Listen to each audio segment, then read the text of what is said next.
Hello everyone, and welcome to the very first episode of I Try to Explain a Historical Event While Playing a Game, not because of an attention thing, but because I have absolutely zero artistic ability. I am your humble nerd, Astrana, and today we're going to be talking about Old English and the Battle of Hastings. So first thing I want to clear up, whenever I talk about Old English, I always hear people who are like, oh yeah, I know what that is. That's when they say thou and stuff. It's Shakespeare time, and we'll talk about Shakespeare later, we'll get back to him. But that is actually a common misconception. This guy's just, he's going to kill me, isn't he? But Old English is actually, for the most part, completely mutually unintelligible with modern English. I want to make this very clear. I don't actually speak Old English, but I'm going to try to read the first lines of Beowulf. Bear with me here. What? We gardene enya artagum, theod kuninga, rumje frunon, utha athelingas ellen fremedon. So yeah, you might have been able to understand like one or two words in there, probably the what, which is what. But yeah, so not Shakespeare. Also, really quick, forgot to mention this. When researching for this video, I used the Battle of Hastings by Jim Bradbury as a kind of guide, so thank you to him. All my sources are in the description. Anyway, without any further stalling, let's start. So I want to start this off with a question. Have you ever wondered why we call it... Oh, okay, not you again! Have you ever wondered why we call it a pig when it's an animal, but pork when it's food? The answer actually lies in the Battle of Hastings 1,000 years ago in 1066. So, let's set the stage here.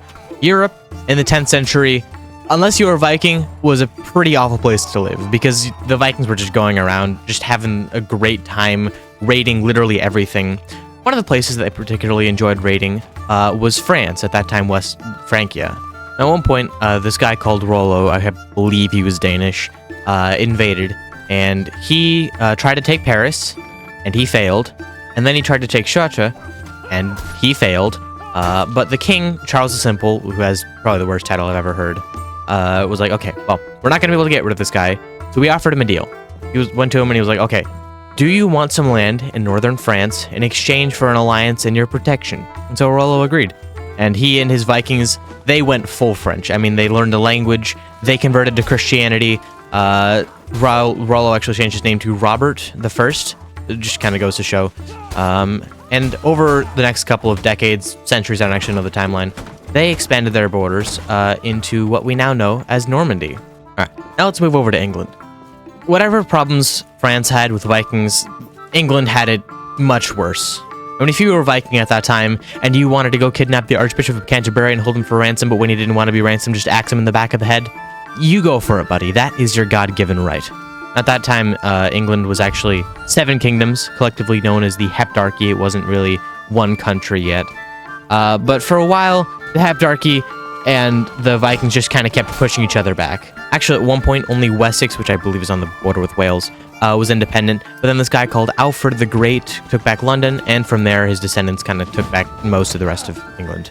The Vikings weren't fully kicked out until around 952, and this guy called Eric Bloodaxe, who is the coolest name I've ever heard, got kicked out of York by this guy called Achaidh. And at this point, most of the Heptarchy had been reunited by this guy called Athelstan into England. And with the reconquest of York, England was finally able to be united.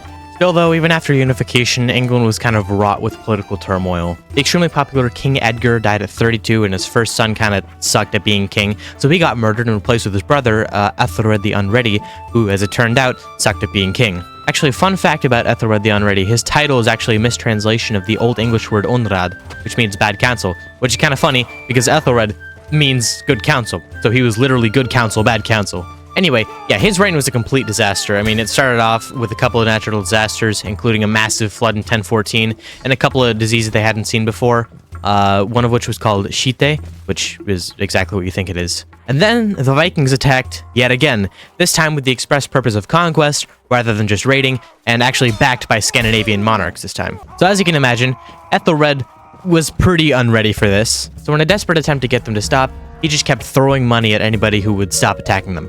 Turns out, when you give money to people who are attacking you to stop attacking you, a lot of people are going to start attacking you. Eventually, though, after a number of desperate and frankly kind of pathetic attempts to stop England from falling, London was taken by this guy called Sweyn Forkbeard, and England fell. It was under the control of the Danes until about 1042 when the Danish king of England, Harald died, and left England to his half-brother and Ethelred's son, Edward the Confessor. Now, around this time, there was a family called the Godwin family, and they were becoming extremely prominent in England. Godwin was the Earl of Wessex, and most of his sons, including Tosti, Leofwin, Sweyn, and Harald, who you might have heard of before, were earls. So he ended up marrying Godwin's daughter Edith. Pretty quickly, though, relations between Godwin and Edward kind of broke down. It started out more as political disagreements, like they couldn't agree on who should become the new Archbishop of Canterbury. But then there was an incident where some guy that Edward might have wanted to give over to got in a fight with some local townspeople in Wessex, and a couple people died, so he called on Godwin to attack the town as punishment, but he refused, and then there was like a standoff. And during that standoff, the Godwins were exiled, and Edward told Godwin that he'd be pardoned if he could bring back his brother because Godwin probably killed his brother. And Edward probably swore that his cousin, William the Bastard, the Duke of Normandy, would succeed him. But then the Godwins were able to return to their full power, so it was kind of for nothing. A few years later, Godwin died, and Harold succeeded him as the Earl of Wessex. At this point, Edward's getting old, and he still doesn't have an heir, and there's no way he's going to be having one anytime soon. So there are 4 possible successors to the English throne. There's Harald Godwinson, the most powerful man in England, second only to the king. There's William the Bastard, who was promised the throne by Edward, and also probably got promised the throne by Harald Godwinson over holy relics. There's Sweyn II of Denmark, who was probably also promised the throne.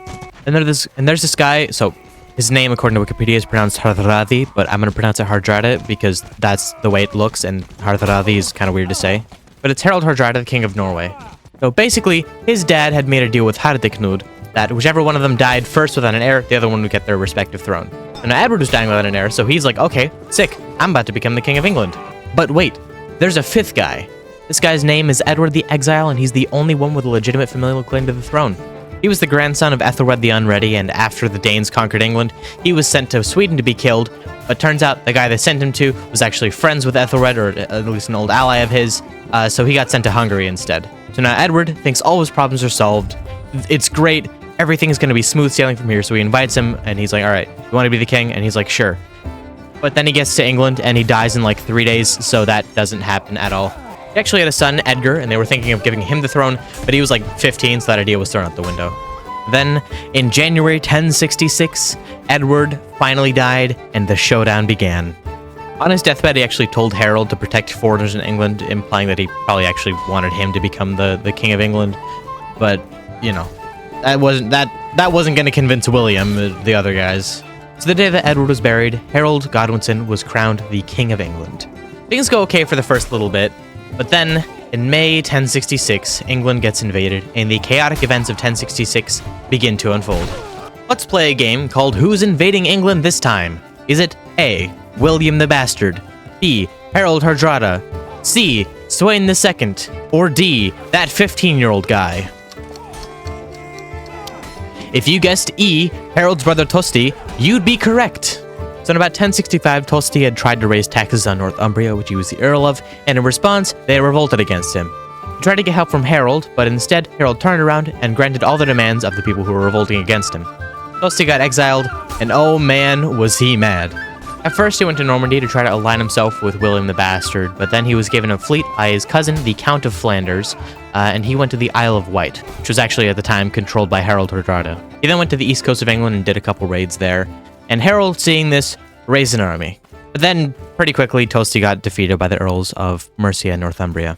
So in the end, the first invader of England wasn't anybody with a legitimate claim to the throne, it was Harold's loser brother who was angry and wanted vengeance. After being defeated, Tosti went to Scotland to seek protection from his ally, King Malcolm III. And if that name sounds familiar, that's because that's the exact same Malcolm from Macbeth. That's right, this is a Shakespeare lesson now, I told you we'd be back to him.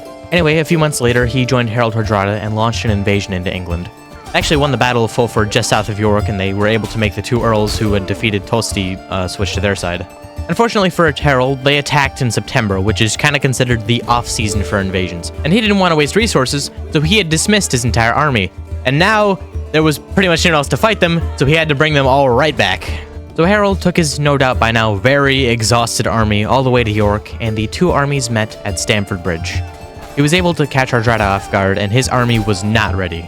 Legends tell of a single particularly large Norwegian guy single-handedly defending the entire bridge while his comrades prepared for battle. The only reason they were able to kill him was because they got into the bridge in a boat and stabbed him in the jimmies.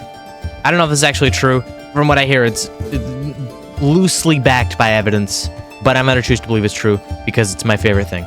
Eventually, though, the English were able to cross the bridge, and after extremely heavy casualties on both sides, they came out on top. During the battle, both Tosti and Harald Hardrada were killed. Now finally, we arrive at our final competitor for the English crown, William the Bastard. I mean, there was also Sweyn II, but from what I can tell, he didn't really do too much to try to secure his place as the King of England, so, yeah, no, not him.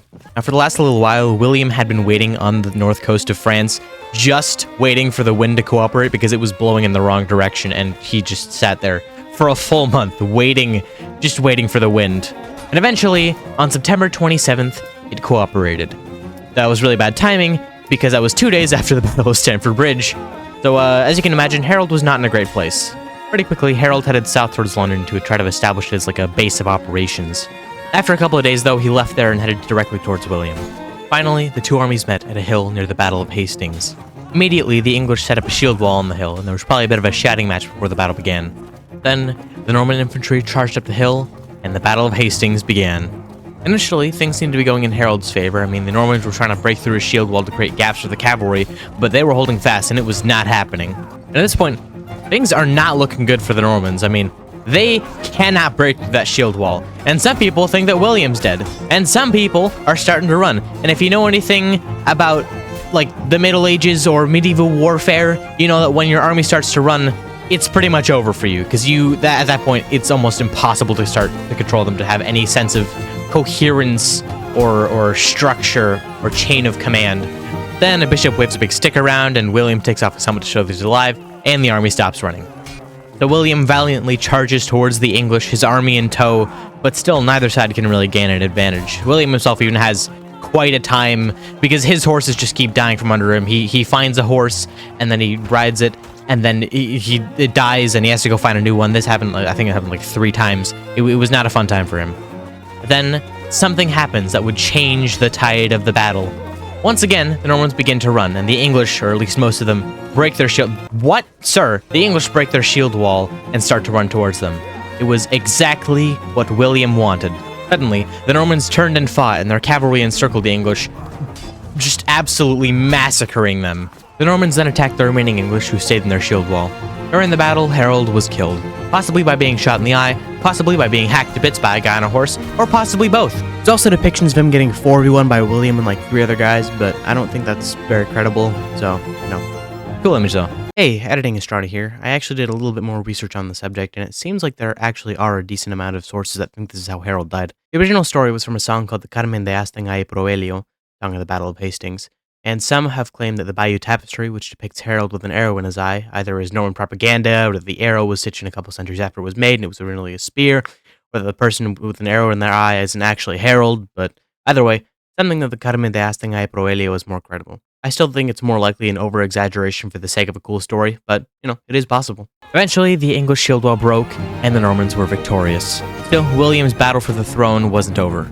The 15-year-old guy, Edgar Atheling, quickly became a very popular choice in England for king, especially among people who'd probably be killed if William became king. That included the Archbishop of Canterbury and the 2 earls who kept switching sides. They set up a bit of a base in London and declared Edgar the rightful king. They sent out 500 guys to try to take on William's entire army. Unsurprisingly, they were all killed, and the Archbishop of Canterbury went out to try to seek peace, and by that, I meant beg for mercy. The rest of London soon followed suit, including Edgar. Finally, on Christmas Day, 1066, William was crowned the King of England, no longer a bastard, but a conqueror. I mean, he was still he was still a bastard because he was an illegitimate child, but he was also a conqueror now, so he was William the Conqueror Bastard, or the Bastard Conqueror, or William Bastard the Conqueror, something like that. Anyway, William still had to go on a long and costly conquest to take over the rest of England, but from then on, he was its mostly undisputed ruler. That brings us back to our original question. Why does Old English sound so different from Modern English? Why do we call it a pig when it's an animal, but pork when it's food? Well, with a new Norman king came new Norman nobility replacing all the old Anglo-Saxon nobility.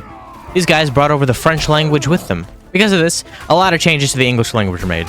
They romanticized the written alphabet, and there were a couple vowel shifts. Most notably, though, a lot of French words were brought over and made English words. Because these words were brought in by the nobility, a lot of them were more fancy words, like more upper class. For example, Anglo-Saxon farmers called their animals cows, pigs, and sheep, but when they were served to a Norman noble, they were called beef, pork, and mutton. A lot of job titles that were considered low-level, like shoemakers and fishermen, were of Anglo-Saxon origin, but skilled trades like merchants or tailors were Norman French. In general, most words that are considered fancy in modern English are of French origin, and most unfancy words are Anglo-Saxon. And so, dear viewer, that concludes the story of how a bunch of guys who couldn't decide which one got to wear the shiny crown changed the English language forever. And it's kind of weird to think how the decisions of, like, 5 dudes went on to kill tens of thousands and change a language and an identity forever. Like, it's weird to me. It's kind of strange to think about. Anyway, yeah, just leaving you with some food for thought while I wait up here with my 2 new best friends. Thank you for so kindly giving me your time. Hope you learned something. And yeah, I will see you in the next video, hopefully, if I make one. Yeah, bye.